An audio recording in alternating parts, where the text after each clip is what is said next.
Hello,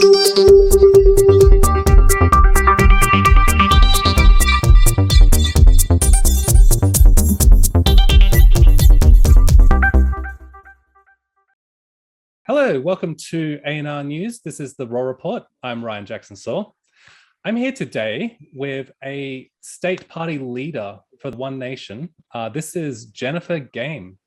Jennifer has a strong scientific background, an honours degree in earth sciences, geology, meteorology, and a tax law degree.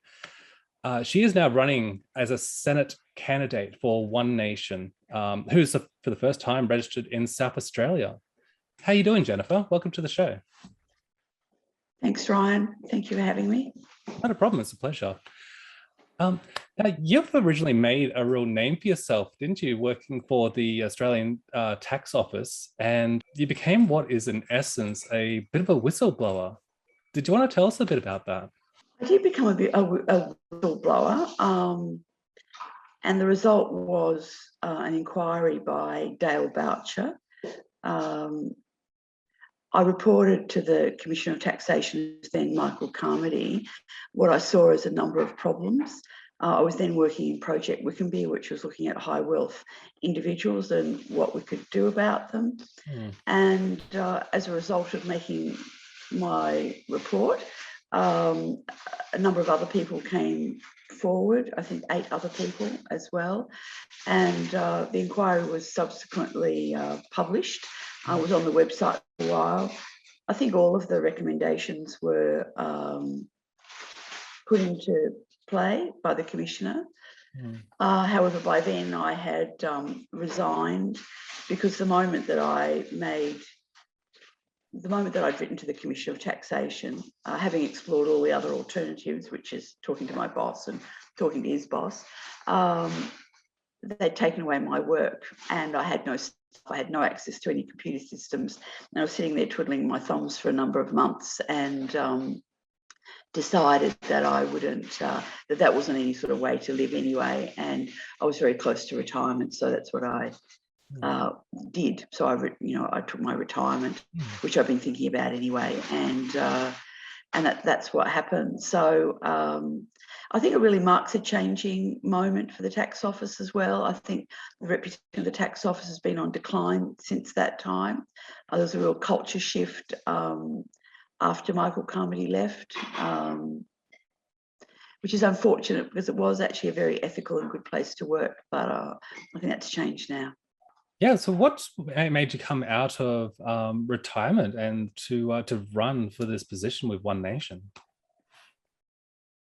So after the Boucher report, after Dale Boucher started his inquiry, there was a bit of publicity in the Australian and the Financial Review, and as a result of that, I got approached by a law firm to do some work for them, which I did. So I sort of had a sort of second life of working for a while, and then that finished, and I thought I'd retired, actually. And then I met Pauline Hanson at an interfaith meeting, and I walked up to her and asked her what she hoped to achieve, because she'd just been elected in 2016. And I gave my card. I don't remember, but I did, because she called me and subsequently offered me a job working on her parliamentary staff because of my tax background, basically. And so she said, why don't we give it a go for 3 months? And I mean, I had nothing to lose. So I thought, oh, that would be interesting. Here's my third go at a career. I'll, give that another run. So I did, and that's worked out. And as a result of that, and I've been working from home all that time. I've never gone to Queensland. As a result of that, I've just become aware of how things operate at a federal level, because she involves her staff. She's got 3 advisors, of which I'm one, but she takes us to the meetings with ministers. We're largely involved in policy development with her on the topics, that we're given. So I had another life. Working for her for the last 5 years, which has been terrific. Wonderful. What is Pauline like to work with? So she is a very hard worker. She works extraordinarily long hours. Mm. And the result of that is you also have to work very long hours because otherwise you can't keep up with her. So that's the first thing. She's a very hard worker. She's very straightforward. She asks questions, a lot of questions, and she won't move on until she's satisfied. So, so my research skills are really useful in that way. She likes to know both sides of the argument. She's just really clever about the way she asks questions. Yeah, but really clever about that. She reads what you give her. She's very retentive with numbers and statistics. She's very, if you make a numeric error in adding something up or something doesn't quite add up, she picks it up and she's back to you. So in a way, she's hard. I mean, she doesn't always agree with my advice, obviously, you know, I mean, she's the elected member. There are occasions when I felt that she wasn't doing the right thing. So I've sort of walked around, you know, the corridors of the parliament, and I've come back and I've said, could I have a second chance to change your mind? And she says, okay, have a go. And I, you know, sometimes I do manage to do that and sometimes I don't. So she's just a really good listener. She's a lot of fun to be with. She's very, I mean, we don't have very many opportunities to be social, but on the occasions when we are, at the end of the year, usually, you know, she has drinks in her office and we sit down, sort of chat over what's happened for the year, and she's just a lot of fun. Yep. Wonderful. Well, I think she's won a lot of Australians' hearts because she's always been so straight down the line and telling the truth as she sees it. And we don't see that too often in politicians today. But for yourself running for the state Senate, I have to ask, what are the most important issues for you running for South Australia? So just to make it clear, although I'm the leader in South Australia, that only relates to the state. And, you know, the state parliament here, we have an upper house called the Legislative Council. We've just been registered this year in September so that we can stand candidates in March next year. But the state party is part of the federal party, of which has been registered for a long time. And it's in the state, it's in the federal election, you know, that the Senate or the upper house, the House of Review. So what's the most important thing for South Australia? Look, you know, South Australia is a real problem state because we've got the worst economy, we've got the poorest performing economy of all the states. We're more dependent on handouts from, you know, strangers really in other states who subsidise us with all kinds of grants and GST. You know, we get a lot more GST back than we actually create here. So we've got a very poor economy. We've got the worst performing health system according to the AMA in Australia. We've got pockets of huge unemployment here. So even though the average looks okay, you actually go out into rural and regional areas or areas on the margins of the metropolitan area, you can find areas like Elizabeth with 29.6% of people unemployed. Wow. And that doesn't take in, and that, you know, these are high figures. So politicians here are very centric about Adelaide because we're a very urbanised city, you know, a huge number, you know, nearly 80% of people live in what people can think of as Adelaide. And politicians don't think about anybody else, but it's those other people who are creating mining exports for us and primary production exports for us. And they're forgotten. They're forgotten in the education system, they're forgotten in the health system, they're forgotten about rail. Politicians here, I mean, I think of all the senators that there are at the moment in South Australia, only one of them's got an office outside of the CBD area in Adelaide. Well, that tells you a lot. And, you know, one could argue, it tells you a lot. It does tell you a lot, actually. So we're a state with a poor performing economy, and without that, we can't really provide the social services that people need here. Something like 18, we've got the highest level of children living in poverty in Australia. 18% of children outside metropolitan Adelaide live in households below the poverty line. But that's, to me, truly sad and shocking. We've politicians have made a lot of stupid things.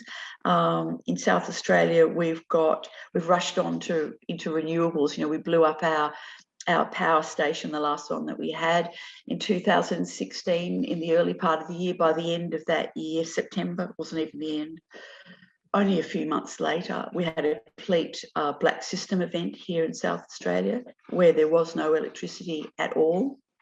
They couldn't restart the electricity system here. Yeah, and you shut down the only coal mine as well that was supplying that power station.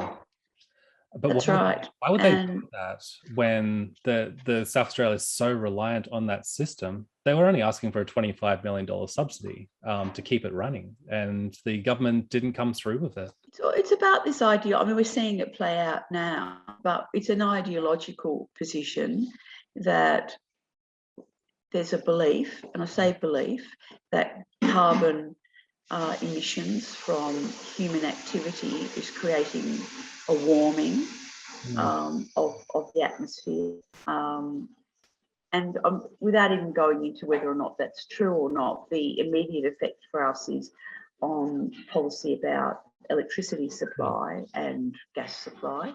What the Labor government at that time did was just said, wind and power, it's free after all. I mean, most people had experience of having things dry in the sun or in the wind, but it's not actually free at all.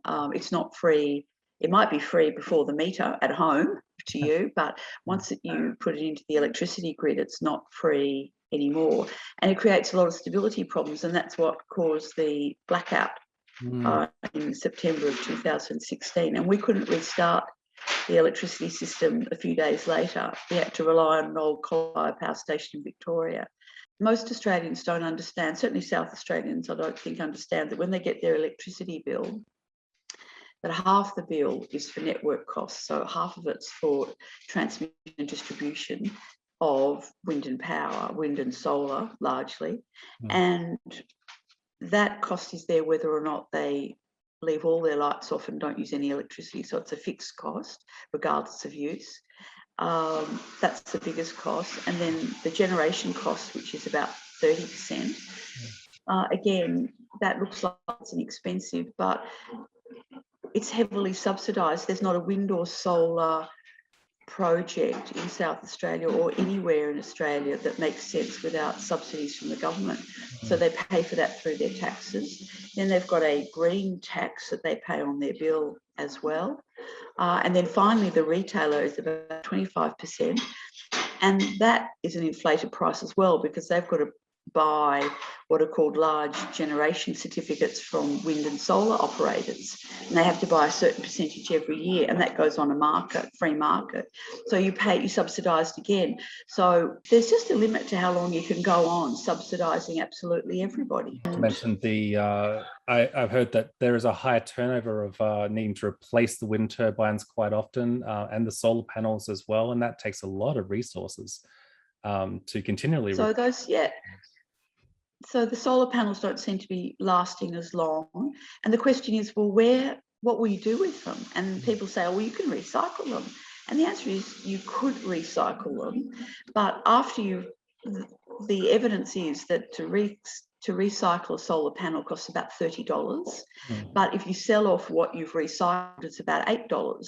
So you're either going to subsidise millions, if not billions, of solar panels at $22 each, or you're going to put them into the ground in dumps, and that's what's happening now. They're being dumped. Does One Nation have an energy plan going forward to improve this network in South Australia?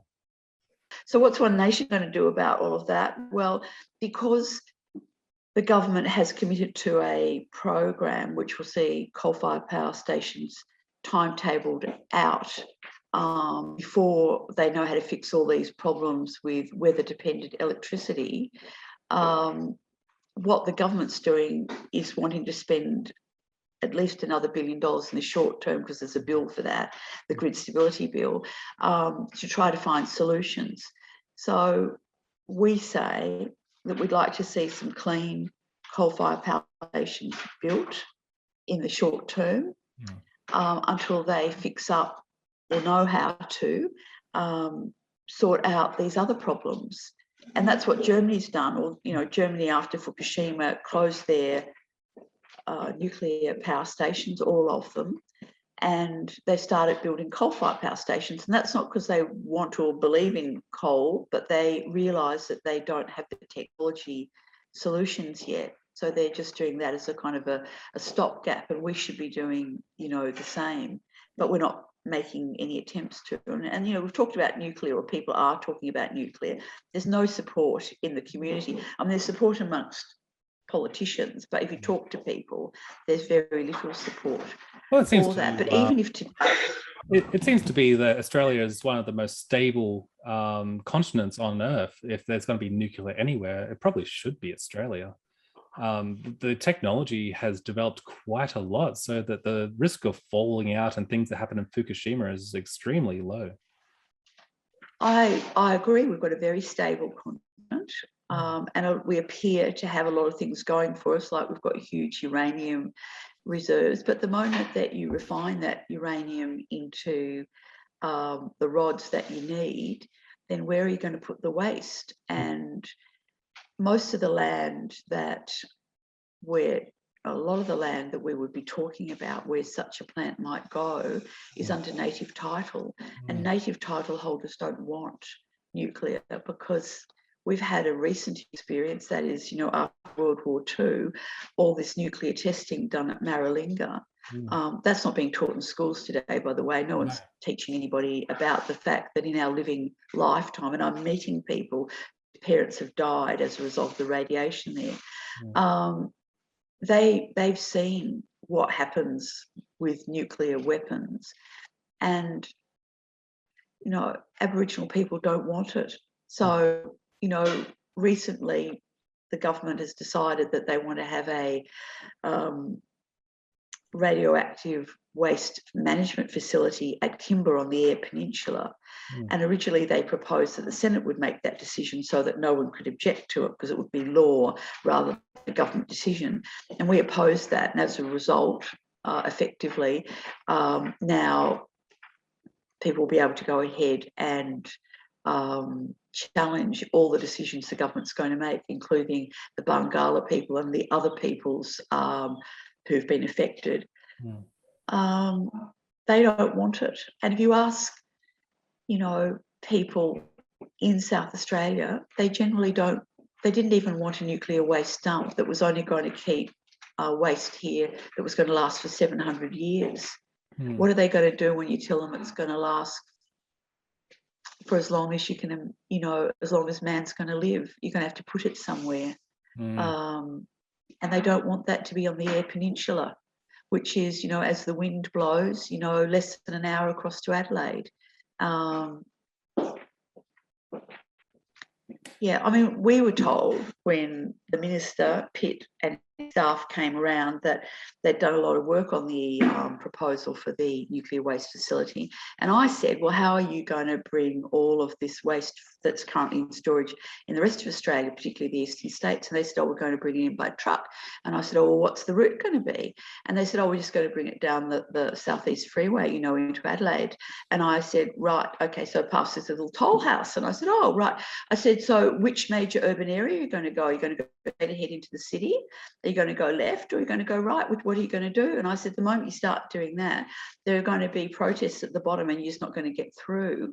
And if one of those trucks, and there's a lot of history of trucks having accidents, killing their drivers, and certainly, you know, rolling over on that highway, what are you going to do about that? And they say, oh, it's all safe, it's all safe. And I say, well, it isn't all safe, because people are involved and people make mistakes, and it can't be. So they then said, oh, well, we might build a port. And I said, well, how will you build a port? Because the whole of the Eyre Peninsula coastline is under the control of the Bangala people, 100%. They won't give you port access. And they said, we'll find a way. And I said, is that the research you've done? Mm.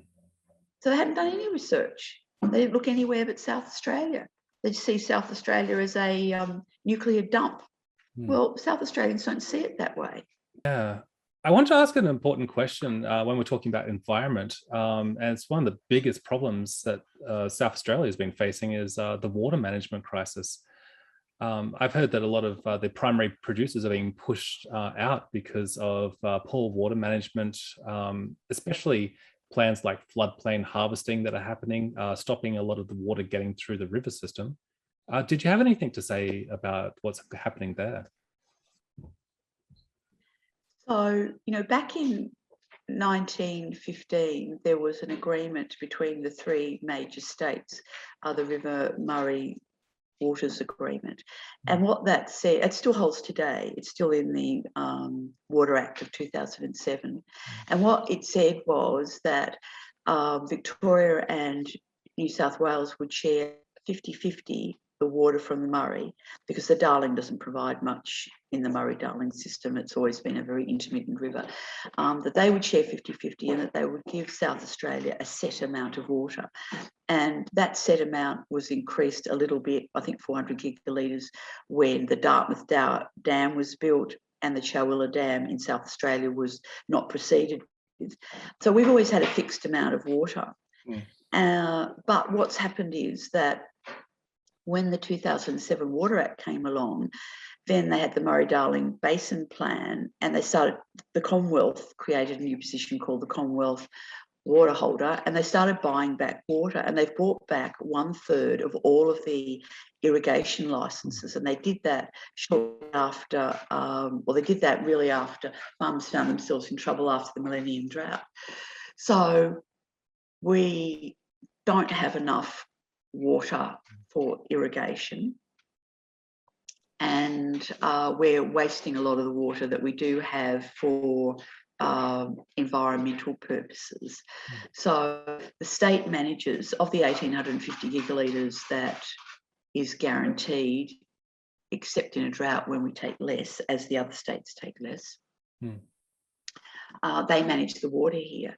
And what the state government does is, if you're a class 3 water licence holder here, like you've got some sort of tree crop, like citrus, for example, or grapes, something like that needs water all the time, even though you're guaranteed 100% of your allocation, what the government here does is it comes out and says, we'll give you 20%.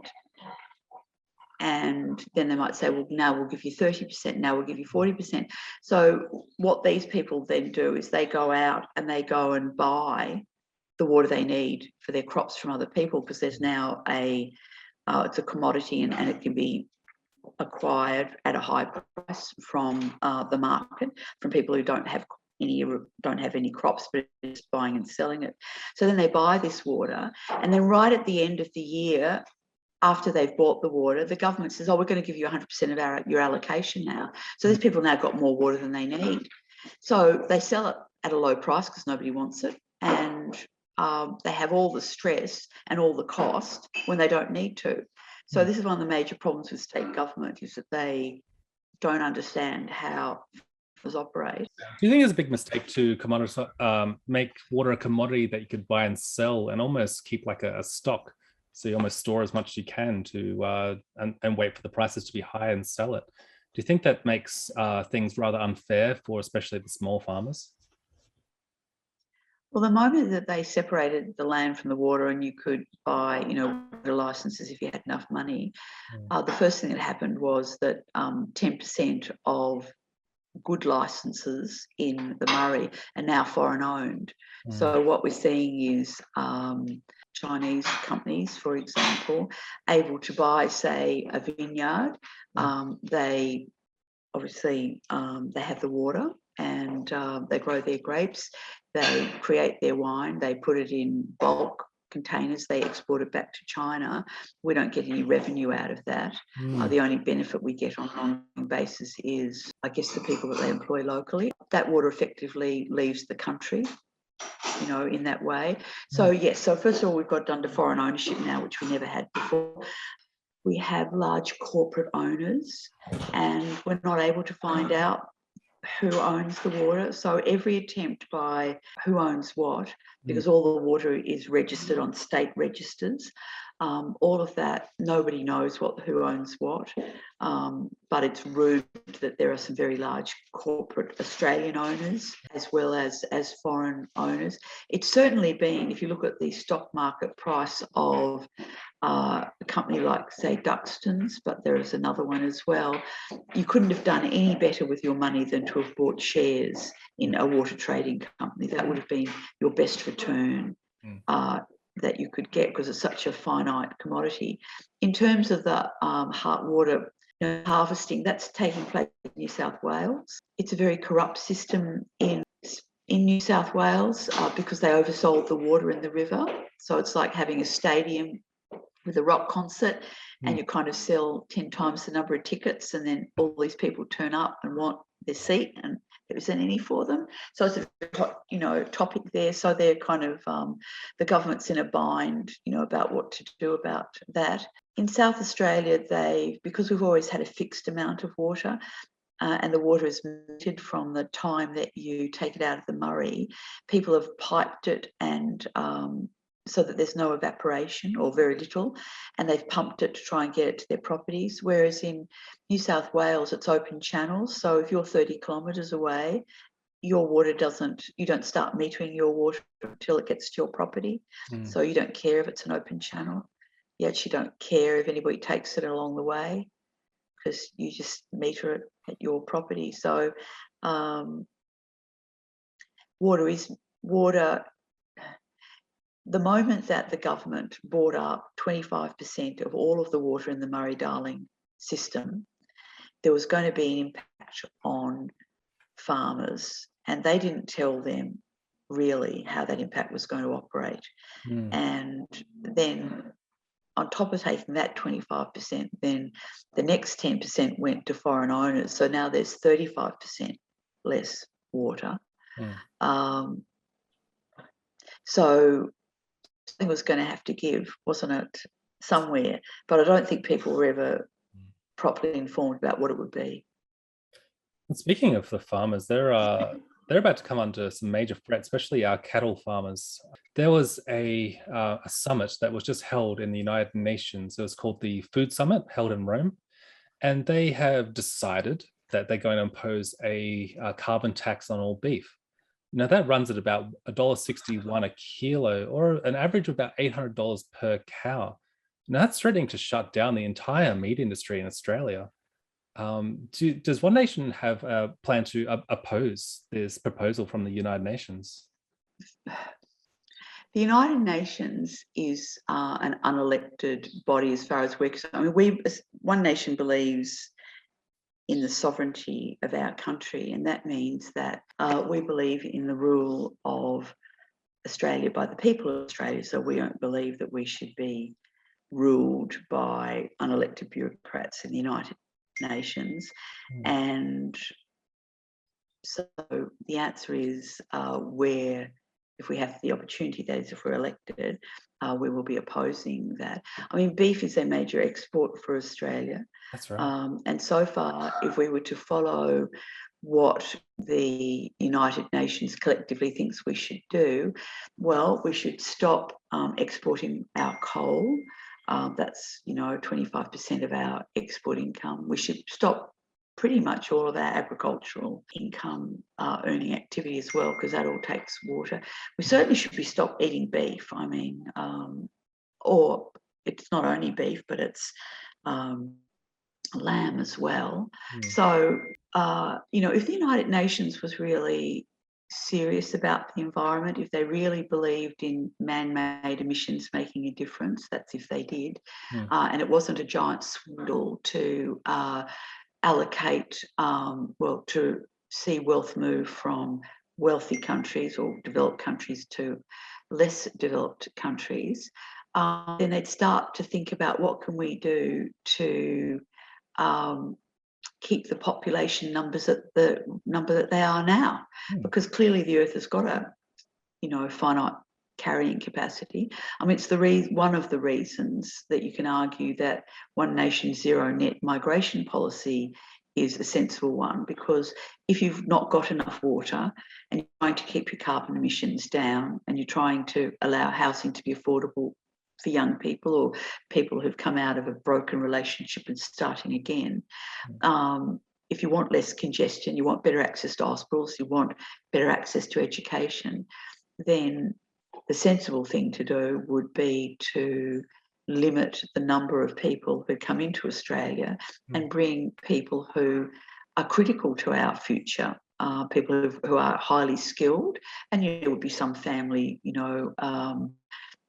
migration as well. I mean, people who marry overseas and want to bring their partner here, fair enough. But they don't. So you've got the Greens who've got this magical thinking where they can hold two contradictory thoughts at the one time, which is one, we need to preserve our environment, we need to use less water, we need to do whatever. But on the other hand, open the gates to as many people as you'd like to come to Australia, because we're a wealthy country and we can accommodate everybody. And I was at a Murray-Darling Basin Association meeting recently, and I asked the keynote speaker about, would this be a good idea to limit migration? And I'm just talking about the numbers, I'm not talking about who they are. And he just said, well, what does it matter? It's a problem in their country and it's a problem here. Why don't we have the problem here? Well, we don't subscribe, to that. If you don't have a natural feedback system operating where you are, then you're not going to make those decisions. So we think zero net migration here is probably the strongest environmental policy that there is of any political party. It's certainly a good policy for social cohesion, because the children who are born will go through our school system and hopefully they might learn about our history and our institutions and our values here. And it's economically good, because what we've learned through COVID is that wages have gone up, unemployment has gone down, and I just simply reject the argument of employers who need all these skilled migrants.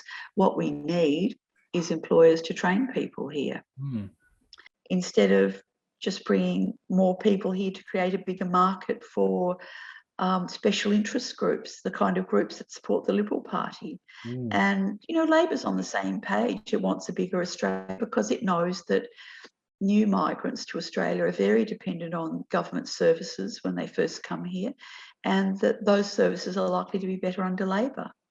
Our Prime Minister publicly stated very recently that they plan to receive an uncapped number of Afghani migrants.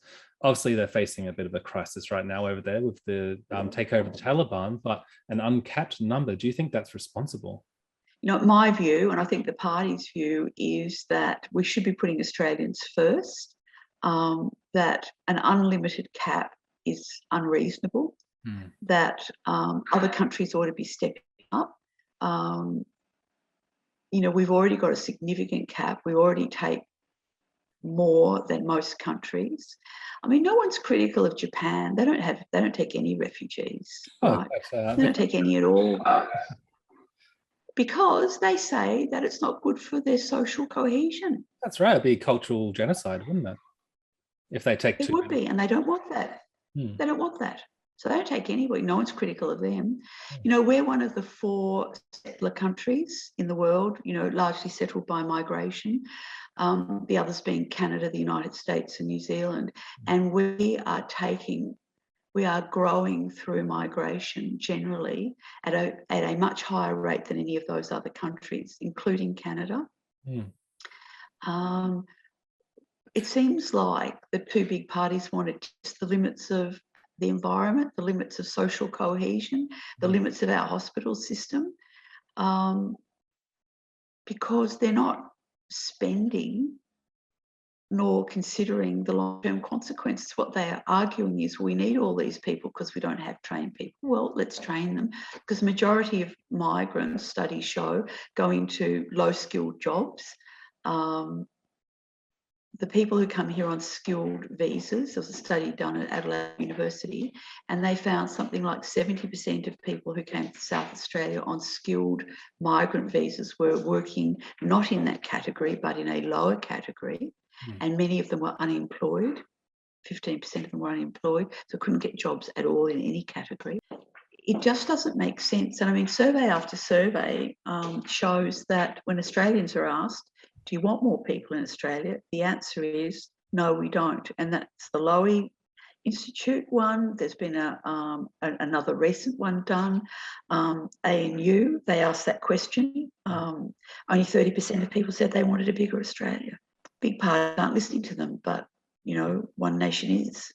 Well, that's interesting, because it seems to be that the two major parties in Australia are listening less and less to the Australian people. Do you see them being basically coerced or corrupted by special interest groups? So they're listening more to them than to the people themselves. I think that they are captives of special interest groups.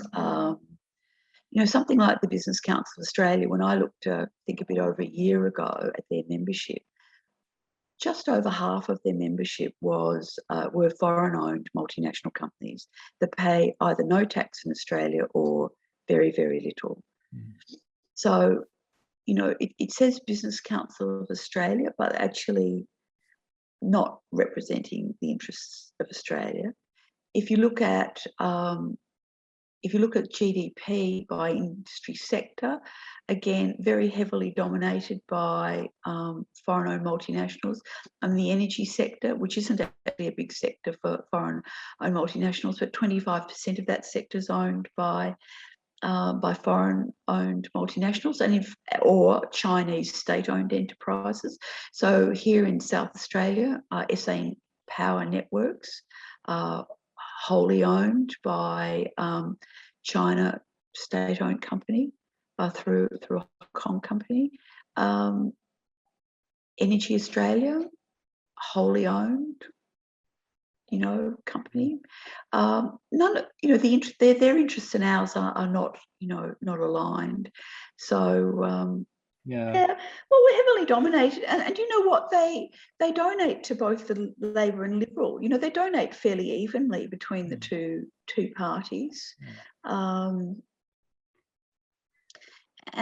I mean, you look at the National Party, for example, they traditionally in a Liberal government will always have the resource portfolio, and we see that they have corporate members. So Woodside and Santos, big energy producers here in Australia, they are they pay $55,000 a year to be a corporate member. And there's a little oil ship called the Northern Endeavour up in the Timor Sea, which the government sent into bankruptcy, but it had been the oil fields there had been pioneered by Woodside, and Woodside, when it got to the, you know, calculated that there wasn't really much oil left there, that they had 100% of what they had originally thought. They thought about decommissioning, but the decommissioning costs were huge, so they decided to on-sell that to a small Australian company, and in doing so move their decommissioning liabilities. Well, that company only a few years later went bankrupt as a result of government action. And now the question is, who's going to pay the $1 billion cleanup? And you would have thought, so they've brought in some legislation, or they're proposing some legislation which would see the whole industry in Australia pay the cleanup costs. And the question's asked, well, why isn't Woodside paying that cost? Why didn't you make the legislation retrospective back to 2015 and just make Woodside, because they knew what they were doing? And the answer is, well, they don't want to. And the people who are making that decision are making a decision on people who are donating $55,000 a year to them directly, not to mention offering, I expect, not to run candidates against them. So you've got a clear conflict of interest in a decision. And what if no one thinks too much about it. Want to pay that? I mean, isn't that the point of democracy, where we get a say in these kinds of matters? I mean, they just keep giving us bill after bill for these giant corporations, but they don't seem to be thinking about us. You see, the only time that the big parties are interested in the voter is at election time, because multinationals and special interest groups don't vote. But once they're in, then that interest wanes. And because a lot of these decisions you can't understand. You can't understand why we're not getting paid for our gas. We're the largest exporter in the world of liquefied natural gas. It earned us over $50 billion last year, or $50 billion went into the hands of foreign-owned multinationals last year. And the total take for us out of that was 200 million. Wow. 200 million out of 50,000 million. And we took 200. That's exactly the same price as the new COVID camp that they're building, $200 million. And I got to ask, why are they building that camp? I mean, with South Australia has reached 80% first jab, and I think 64% second. There's only 3 cases of COVID in the state right now, yet they're going ahead with a $200 million installation. When people could just quarantine at home. How does that make sense? I don't know why, but the Marshall government in South Australia has just been very keen on building not pyramids, but things like a pyramid that will kind of outlast their lives, so people remember, them. So, most of the money that the government's spent in South Australia has been on roads, particularly on,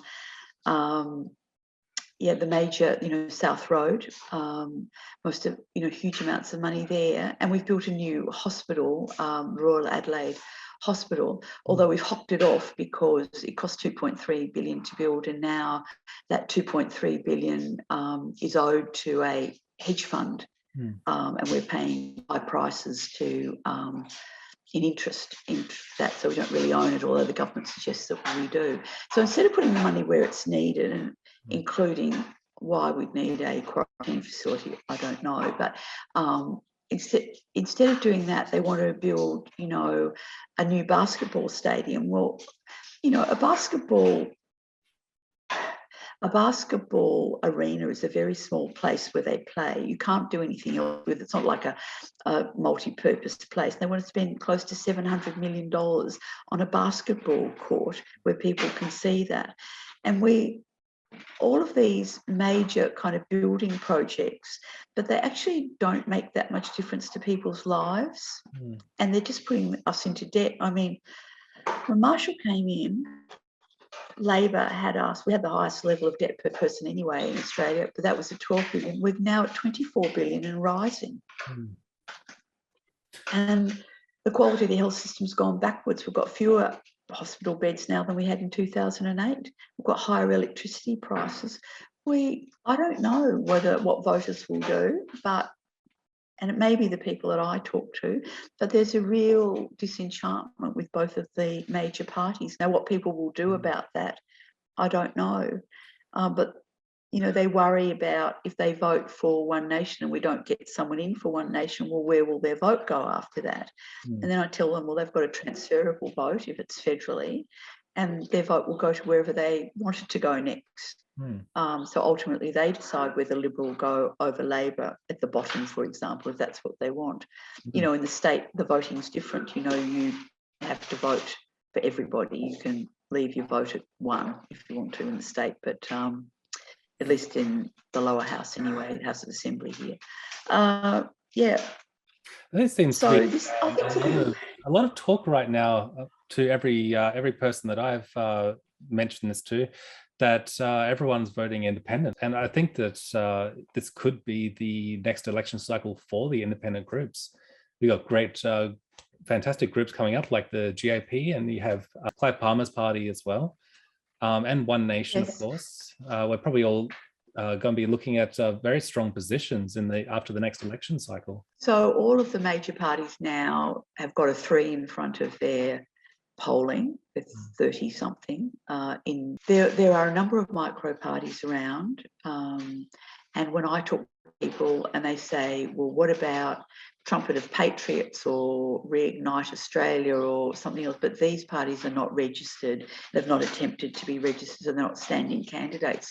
So there are going to be a number of people who are disappointed when they look at the ballot paper and find that the parties that they thought they were supporting actually aren't there.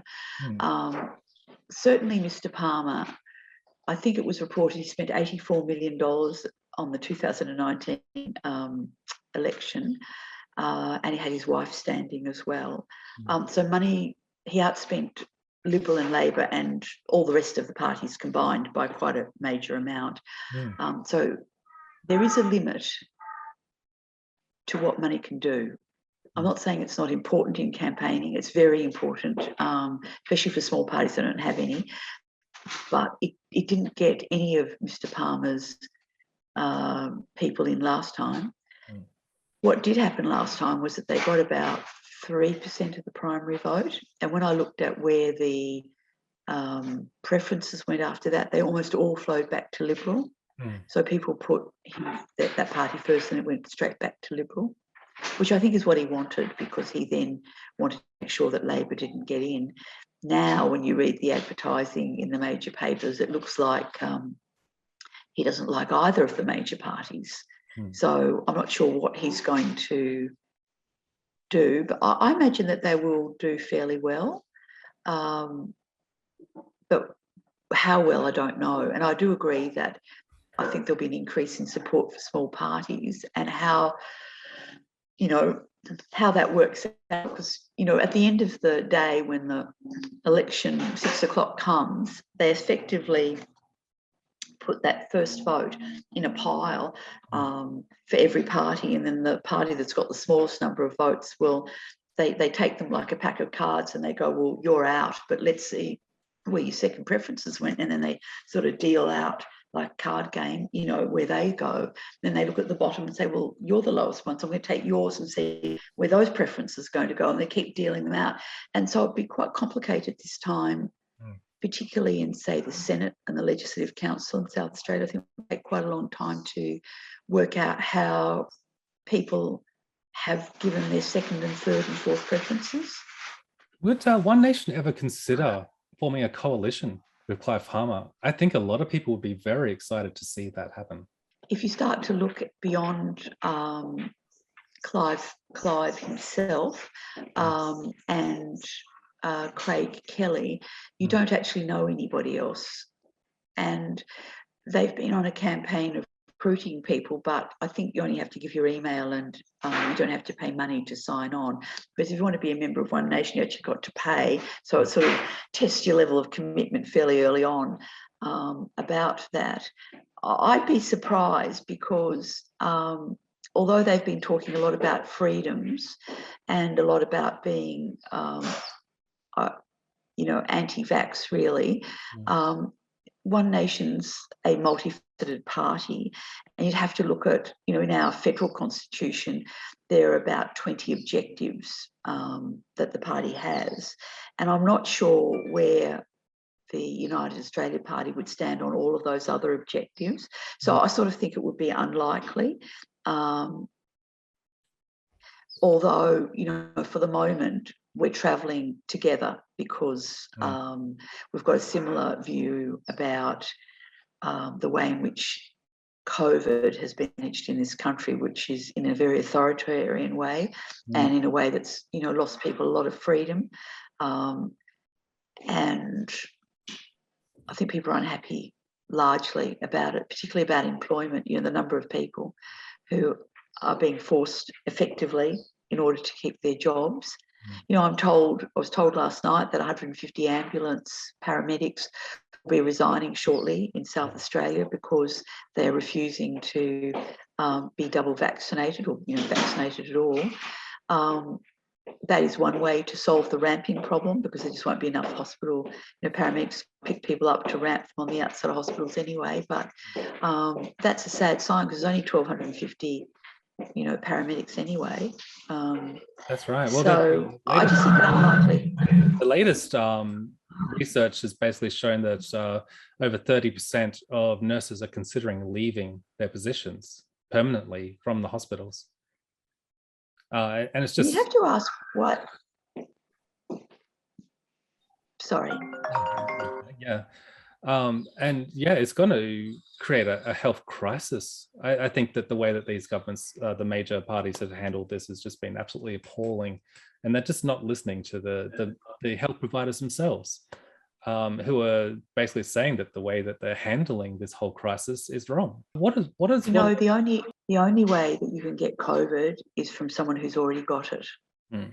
And you can get COVID whether you're vaccinated or you're not vaccinated. If you're trying to protect other people from COVID, then vaccination won't do it. If the vaccination is simply for you, that is to minimise your chances of dying at all or having to go to hospital, then isn't that your choice? They're using health laws, and they're saying, well, this is a condition of your employment, if you're an aged care worker or you're an ambulance driver, paramedic, whatever. This is, we're mandating this not for you, but for people that you come into contact with, because we want to minimise the strain on the health system, because we've underspent for decades on the health system and we've mismanaged the health system, and now we don't want you to find out about that. We don't have the yellow card reporting system they have in the UK, where, if you've got AstraZeneca, then, or any of it was AstraZeneca for the UK, if you had a side effect of some sort, you could just go online and report it. And anyone can go and have a look at the database. It's quite open. And then they follow up the people who say that they've had a more serious side effect, right? In Australia, if you want to do that, you've got to go to your doctor. You've got to go and say, these are my symptoms. And they're going to say to you, in general, that could be anything. It doesn't have to be COVID related, and they're not going to report it. So we've got massive underreporting of side effects. And the people who are seeing those side effects, interestingly, are in hospitals and in the health system. And they're the ones who've got the highest rejection rate, which makes you worry about whether or not we're being told the truth, really. There's a proposal, actually, from this government to vaccinate children as young as 6 years old with this vaccine. Meanwhile, the World Health Organization has put a limit at recommendations for the youngest person being 14 to receive the vaccine. And that's a person that has a critical condition, someone who would be under threat by COVID itself.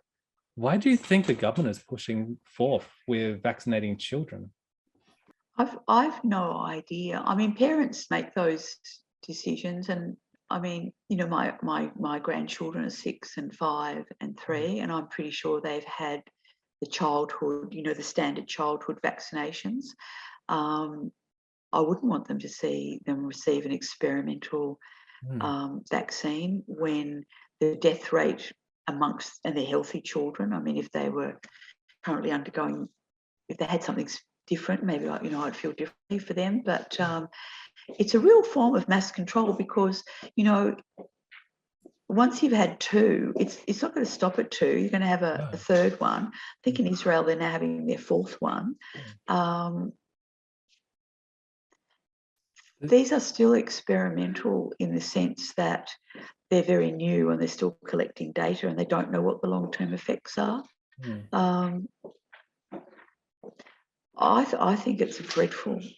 It's dreadful. I would, if I was in any sort of elected position and I could oppose that, then I would. We're a party of choice. There are people in the party who are vaccinated, and there are people who've chosen not to be, and we respect all of their rights and positions. But to think that people's employment, their livelihood, their ability to become dependent. I mean, having a job gives you independence from government, right? And, my hope is that everybody's independent of government. We have small government. We're all independent. You don't want government interfering in your life, telling you, what you should be doing on a day-to-day basis. But this government doesn't seem to care, really. They're happy to have people, more and more dependent. It's a very socialist view, really, that the state has a greater control over your day-to-day life. I mean, they're talking about QR codes being linked to your vaccination status, so that, when I go into a shop, if say I'm not vaccinated, I go into a shop and they ask me to show my QR code at the checkout, and it doesn't make the right noise. They say, I'm really sorry, but I can't sell you anything. Does that make us all safer from COVID by having government tracking systems? It doesn't make us any safer at all. The only way that you could be made safer from COVID is if we were regularly had antibody testing to see whether we've got it, and whether you've got, and turn up saying on a weekly basis, well, I've been at work. I've done my COVID test this week. I've got sufficient antibodies, either because I've had it before, I've been vaccinated, or I don't have COVID, and here I am. I'm ready to work. Here I am. But to say that I'm vaccinated doesn't tell you whether you've got COVID or not. You can only get COVID from someone who has. So you have to say to yourself, this is so perplexing. Why are they doing this? Doesn't make any sense. It's not making us any safer. It's not protecting the health.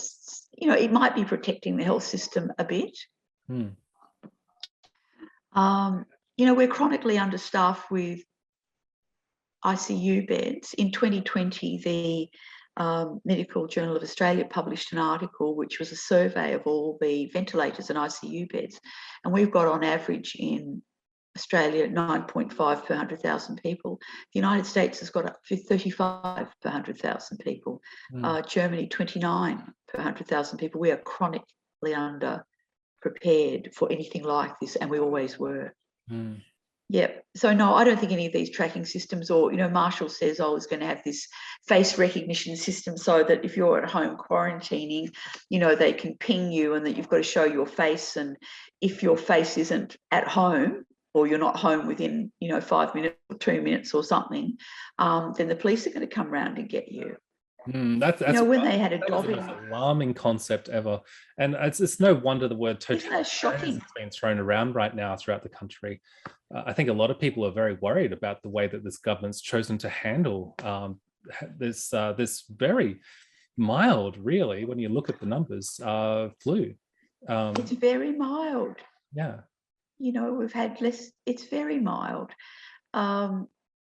They've become very authoritarian. They've been very happy to suspend, Parliament oversight, give it to, honestly, what does someone who's been a policeman, who's now the police commissioner, know about what should be, done? They say they're following the science. If they'd done any science, they'd know that there's no consensus on science. There's very rarely any consensus on science.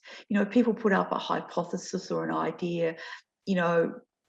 If it can predict something that's going to happen and it predicts it fairly well, then people think, well, that's good. We think that's how things work. Then something comes along, it doesn't predict it, and the hypothesis gets changed and it's moved on. They don't understand what science is, and their natural inclination for order and control is completely out of control. You really need minor parties to get in and represent people, because the major parties have betrayed the voters who voted for them. And people tell me I can't vote Liberal or Labor anymore. I just can't do it. Doesn't mean that they're excited about who else they can vote for, but they're not going to vote for them. Well, if One Nation is pro-choice, then I'm very excited about the idea of a lot of Australians would be supporting that message. There's one more topic I wanted to touch on, and I really want to hear the One Nation's viewpoint on this. This year, abortion was legalized in South Australia, and near full term as well. Like, we're talking about 22. Well, actually, right to the moment of birth. Yeah, right to the moment of birth. It was a split. Look, it was close. It was 23 against 24 for. People on both sides of Liberal and Labor voted for it. It is truly a abortion to birth bill. I absolutely oppose it. When I was leader of the party, but we were not registered at the time, because we didn't get registered here in the state till September. But I wrote to every lower house member and I said, if you vote for this bill, we're going to put you last on our ticket wherever we stand a candidate.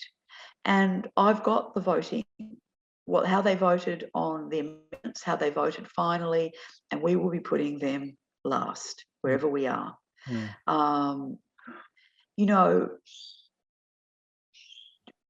It may not have been the case 50 years ago, but today a child at 22 weeks and 6 days are very often viable outside the mother, and they certainly look like real little people.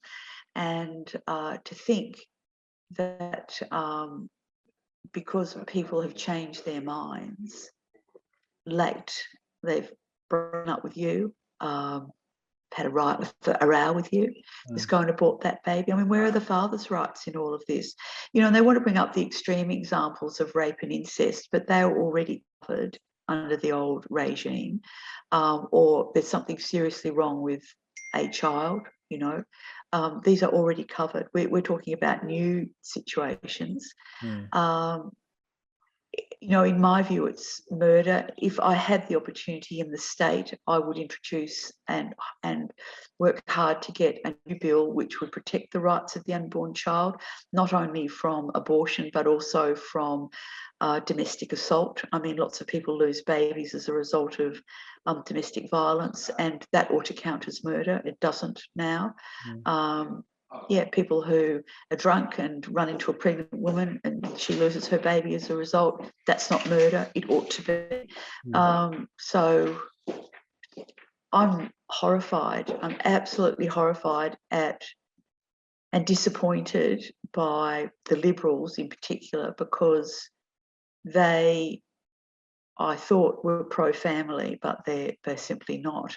And I think that they'll lose government over this. And I hope that One Nation, they'll lose government because it's already on a tightrope, and they've got a number of marginal seats now where they got in by less than 0.01% of the vote, with Liberals, those people, say in Mawson, where he voted for every amendment, and in it, Mr Bignell, he won't be returned. I don't think they'll be returned. I think the government here will fail as a result of that. They didn't take that issue to the people. They didn't. Nobody took that issue to the general public and said, last time in 2018, this is our late-term abortion bill, and this is what we're going to put in. Vote for us. They didn't do it. So it's an absolute betrayal, and it's morally, it's wrong at absolutely every level. Well, we want our children to grow up and be happy and healthy, don't we?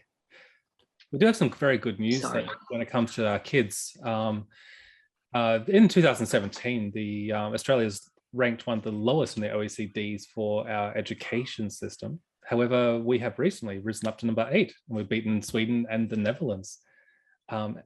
What policies does One Nation have to keep that trend of the high education standards going? Well, I can only say that I've been looking at the program for international assessment, the PISA, and we have been falling down the ranks in reading, writing, numeracy, and the STEM subjects. And we've fallen below halfway in maths, where our average 15-year-old is 3 years behind mathematically the average Chinese student. We're behind Vietnam, all kinds of STAN countries that, you know, I thought were less well developed than we are. We pay our teachers more than almost anybody else in the world. And our results are falling. They've been falling for all of the time since 2000. So I'm not sure about the results that you've been talking about. So, but the PISA ones show that we're dropping like a stone educationally. What can we do about it? Well, they need to start to, you know, focus on the basics, you know, people being able to read and write and basic numeracy at primary school, because one of the major reasons why people do poorly subsequently is, and particularly drop out, truancy, is because people can't read, and that makes a lot of sense. So we need to get down to the basics. We need to teach them the right things. The curriculum is currently crowded with woke, you know, teaching. I don't think, I mean, I looked up. Safe Schools program was cast out of South Australia, just like a priest would be casting a demon out of a possessed body. I'm sure One Nation. But it's been replaced, Ryan, with the Good Schools program, which is worse than the Safe Schools program. So, sorry, it hasn't gone. It's still here. It's still here. They're still teaching, transgender theory, that it doesn't matter what your, anatomy tells you, or your chromosomes tell you. You are on a spectrum from male to female, or you might even be outside that spectrum. And they argue that parents from the moment of birth, people like me who dressed their daughter in pink, or their grandson, gave them something in blue, we've been doing coercive gendering since they were born, and that's got to be undone from the earliest opportunity, including at preschool. And they've got to be told through stories and dressing up boxes where they can dress in the opposite thing, that they can be anyone they want to be. No longer can you be an astronaut if you want to be. No, that's not the aspiration today. You can be a girl if you're a boy, and if you're a boy, you can be a girl, or you can be nothing. You can be anything in between. Don't let anybody interfere with you. Well, my grandchildren, especially my 3-year-old Alice, she would be confused by that. And none of them, not even my 6-year-old, he couldn't understand what that's about. We shouldn't be dealing with sexuality, what sex you are and what gender you feel you are, in primary school. And sex education, yeah, fair enough, people need to know about, the basics, but they don't need to know the techniques. I don't think they need to be detailed sexual techniques, either in a same-sex attracted relationship or an opposite sex related. I don't think they need to know those. I think these are not things that are for the classroom. Our kids are being indoctrinated. I mean, climate change would be one of those. People need, what happens in life, and I can say it from being, having lived a long life now, is that information changes. What you need to do is have critical thinking skills. You need to be able to, go back to the basics and work out whether or not what you're, being told is a natural, logical conclusion. And you need some basic historical research skills. I mean, Anzac Day in this proposed curriculum now is being taught as a cultural festival along with Ramadan and Passover. So it's not being taught, it's just a festival. It's being taught that we're not being taught about World War II and our role. My uncles fought in the war in New Guinea.